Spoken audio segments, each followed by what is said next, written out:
Well, after your time as Prime Minister and the rise of the Reform Party, how the Conservative movement has split, 'cause it's come back together, it's split. I mean, you've watched this movie a couple times. Just in a general sense, is the Conservative movement, some people say there's a battle for the soul of the Conservative Party right now. Do you see it that way? Well, that makes the assumption that there's a soul there. What do you mean by that? That's interesting.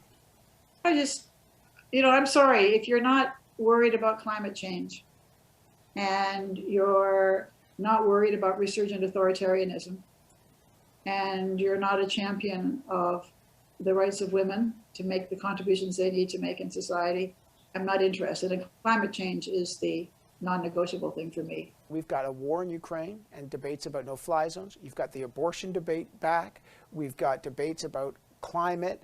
And we've got real concerns about political divisions. I mean, divisions that are deep.